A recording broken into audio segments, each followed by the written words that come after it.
amigos, que a paz de Jesus nos envolva nesse momento, una os nossos corações em vibrações de amor e harmonia, preenchendo as nossas vidas, lares e familiares com muito amor.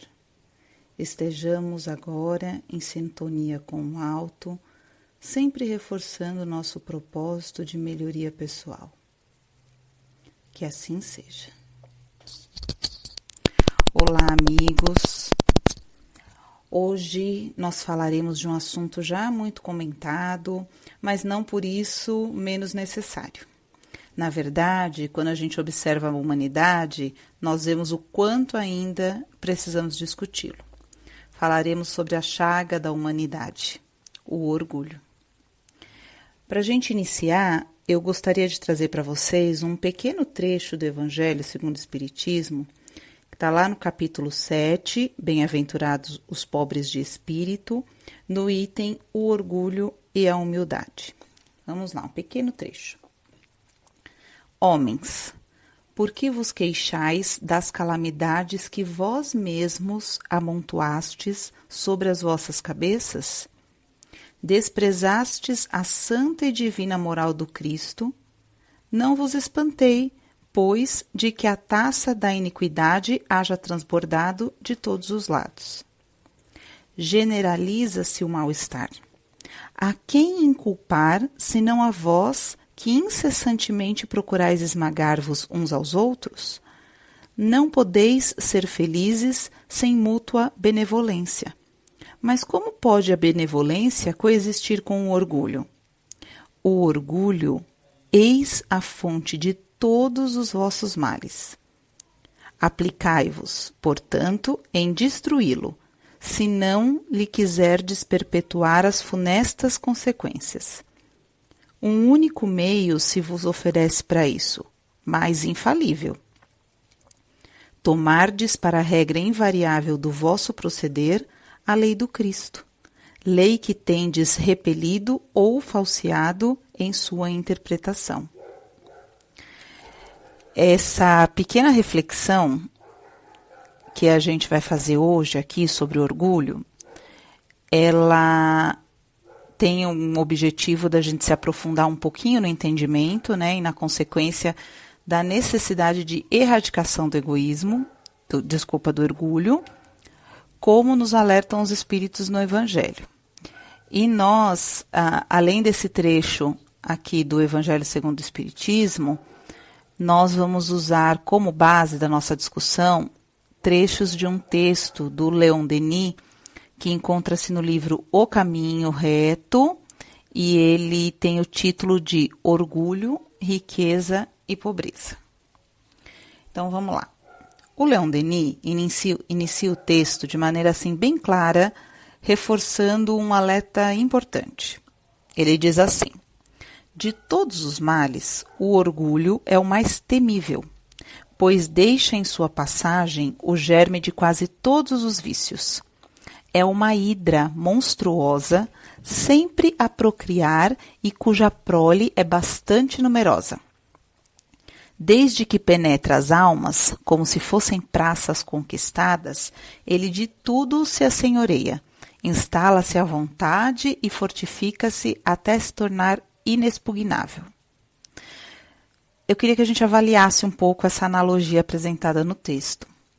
A hidra, na mitologia grega, ela é um monstro com um corpo de dragão e várias cabeças de serpente. E quando a gente corta uma cabeça, quando se cortava uma cabeça da hidra, nasciam-se duas no lugar. Então, era um monstro que a mitologia considerava invencível. Na mitologia, quem venceu a hidra foi o Hércules, num dos seus 12 trabalhos. E somente quando foi queimando as cabeças que ele cortava, então ele cortava a cabeça e queimava, extirpava, cauterizava aquela cabeça. E aí ele conseguiu atacar diretamente a cabeça principal, como se fosse a raiz do problema. Ou seja, algo muito difícil de se vencer, só dá para se vencer se é combatida na sua raiz. O texto do Leon Denis refere-se à dificuldade hércula que a gente tem que fazer para vencer esse sentimento depois que ele se instala. Olha só o que Leon Denis nos traz. Ai de quem se deixou apanhar pelo orgulho. Melhor fora ter deixado arrancar do próprio peito o coração do que deixá-lo insinuar-se. Não poderá libertar-se desse tirano, senão a preços de terríveis lutas, depois de dolorosas provações e de muitas existências obscuras, depois de bastante insultos e humilhações. Porque nisso somente é que está o remédio eficaz para os males que o orgulho engendra. Olha só, ele nos alerta para que depois que a gente deixa o orgulho, essa hidra, né, na analogia que ele faz, se apossar do nosso espírito, da nossa mente, da nossa conduta, a gente vai ter muita dificuldade para se livrar, né, desse sentimento. Então, assim como o Livro dos Espíritos nos apontam lá na questão 785 que o orgulho e o egoísmo são os maiores obstáculos ao progresso, o Leon Denis também aponta que esse cancro é o maior flagelo da humanidade. Dele procedem todos os transtornos da vida social, as rivalidades das classes e dos povos, as intrigas, o ódio, a guerra. Inspirador de loucas ambições, o orgulho tem coberto de sangue e ruínas este mundo, e é ainda ele que origina os nossos padecimentos de além-túmulo, pois seus efeitos ultrapassam a morte e alcançam nossos destinos longínquos. O orgulho é tão nocivo e corrosivo que, escondido na real intenção das nossas ações, ele pode ser ignorado pelos que nos rodeiam na vivência terrena. A gente consegue até disfarçar, vamos dizer assim, mas permanece perceptível no nosso plano reencarnatório.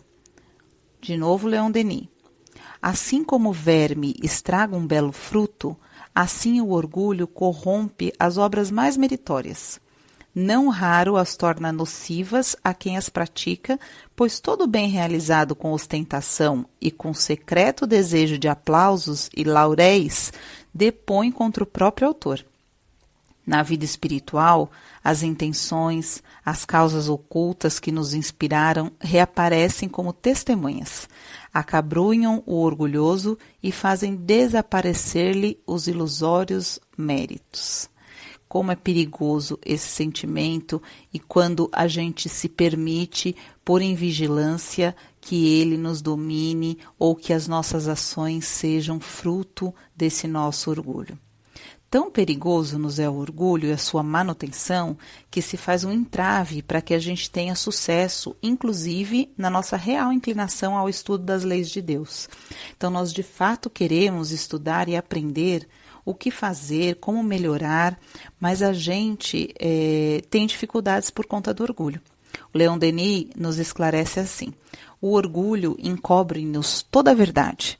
Para estudar frutuosamente o universo e as suas leis, é necessário, antes de tudo, a simplicidade, a sinceridade, a inteireza do coração e do espírito, virtudes estas desconhecidas ao orgulhoso.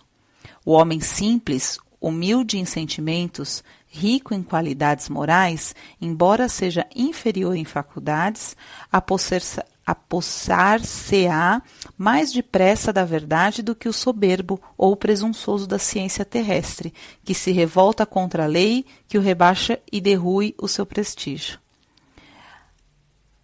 Além de nos atrapalhar na evolução enquanto encarnados, a gente sabe pelo estudo da doutrina espírita, pelos relatos dos desencarnados, que a situação dos orgulhosos, quando chegam ao plano espiritual, sempre é desconfortável e decepcionante.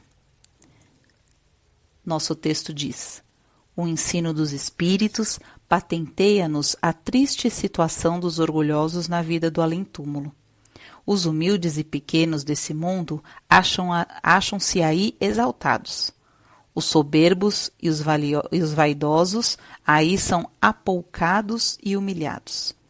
é que uns levaram consigo o que constitui a verdadeira supremacia, as virtudes, as qualidades adquiridas pelo sofrimento, ao passo que os outros tiveram de largar no momento da morte todos os seus títulos, todos os bens de fortuna e seu vão saber, tudo o que neste mundo lhes formava a glória, e a sua felicidade se esvaiu como fumo.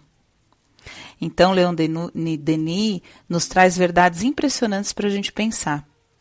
Se pensássemos um pouquinho sobre o que nos faz orgulhosos, nós evitaríamos muitos males, porque não tem sentido, né? Ele diz assim, será o corpo, os nossos adornos físicos que nos inspiram a vaidade? A beleza é de pouca duração. Uma só enfermidade pode destruí-la. Dia a dia, o tempo tudo consome e dentro em pouco só ruínas restarão. O corpo tornar-se-á, então, algo repugnante. Será a nossa superioridade sobre a natureza? Se o mais poderoso, o mais bem dotado de nós, for transportado pelos elementos desencadeados, se achar insulado e exposto às cóleras do oceano, se tiver no meio dos furores do vento, das ondas ou dos fogos subterrâneos, toda a sua fraqueza, então, se patenteará, aparecerá. Já visto o que a gente tem vivido ultimamente, né? Na atualidade. O mundo teve que se reconfigurar totalmente em razão de um vírus e até hoje. Nem inteligência, nem dinheiro ainda foram capazes de alterar a situação. O orgulho, então, é inútil, né? Nesse sentido. Não há motivo para se achar superior, senão pela superioridade moral. E é exatamente quem a tem e porque a tem, não se julga melhor que ninguém. Nesse sentido, todos os homens têm as mesmas potencialidades, porém, obviamente, com aptidões diferentes, pois eles caminham conforme as suas escolhas. Dentre as provas dessa caminhada, nós temos a riqueza e temos a pobreza. Já sabedores que as duas têm as suas vicissitudes, mas também alertados de que a riqueza é a mais provedora de situações que nos incite a valorizar o nosso orgulho. O nosso texto diz: se Jesus prometeu aos humildes e aos pequenos a entrada nos reinos celestes, é porque a riqueza e o poder engendram muitíssimas vezes o orgulho. No entanto, uma vida laboriosa e obscura é o tônico mais eficaz para o progresso moral. No cumprimento dos deveres cotidianos, o trabalhador é menos assediado pelas tentações, pelos desejos e ruins paixões. Pode entregar-se à meditação, desvendar sua consciência. O homem mundano, ao contrário, o homem que tem essa possibilidade de viver os bens terrenos, né, os prazeres da terra, do físico, ao contrário, fica absorvido pelas ocupações frívolas, pela especulação e pelo prazer. Nós sabemos que nada de material nos pertence. Nós sabemos disso, que toda a nossa posse física está a serviço do nosso crescimento espiritual e que tudo aqui nós deixaremos. O próprio corpo humano é um empréstimo da natureza e ela sabe perfeitamente retomar quando lhe convém. As únicas aquisições duráveis são as de ordem intelectual e moral. A riqueza, em si só, não é um mal, a gente sabe disso. A utilidade que fazemos dela é que torna boa ou ruim. Entretanto, as tentações para que nos entreguemos às paixões materiais, obviamente, são muito mais numerosas e frequentes quando a gente tem as possibilidades da vida terrena. Leon Denis diz assim, da paixão pelos bens materiais surgem quase sempre a inveja e os ciúmes. Desde que esses males se implantem em nós, podemos considerar-nos sem repouso e sem paz. A vida torna-se um tormento perpétuo. Os felizes sucessos e a opulência alheia excitam ardentes cobiças no invejoso. Inspiram-lhe a febre abrasadora da ganância. O seu alvo é suplantar os outros, é adquirir riquezas que nem mesmo sabe fruir. Haverá existência mais lamentável? Não será um suplício de todos os instantes o correr-se atrás de venturas quiméricas, o entregar-se a futilidades que geram o desespero quando se esvaem? Essa corrida incessante em ter, ou em ser importante, e não em ser melhor para você mesmo, mas em mostrar-se superior. A riqueza, quando ela é bem empregada, ela pode contribuir para o progresso intelectual da humanidade, para a melhoria das sociedades, por exemplo, criando instituições de beneficência ou escolas, fazendo com que os deserdados participem das descobertas da ciência, das revelações do belo em todas as suas formas. Mas a riqueza deve também assistir aqueles que lutam contra as necessidades que imploram trabalho e socorro. Olha quanta obrigação existe em possuir bens materiais que possam servir à humanidade e aos nossos companheiros de caminhada. O quanto a gente precisa tomar cuidado com o que nos foi ofertado e o que a gente precisa retribuir para esse mundo. Como nos traz, por exemplo, a parábola dos talentos, nós teremos que dar conta das possibilidades que temos para a melhoria da vida de todos, seja pela nossa inteligência, pelo nosso talento, pelos bens materiais, entre muitas outras coisas. As duas provas de vida, tanto a riqueza quanto a pobreza, têm as suas dificuldades e particularidades a serem consideradas. Em relação à riqueza, o texto traz assim: quando um espírito não se julga suficientemente prevenido contra as seduções da riqueza, deverá afastar-se dessa prova perigosa e dar preferência a uma vida simples, que o isole das vertigens da fortuna e da grandeza. Se, apesar de tudo, a sorte do destino designá-lo a ocupar uma posição elevada nesse mundo, ele não deverá regozijar-se, pois desde então são muito maiores as suas responsabilidades e os seus compromissos.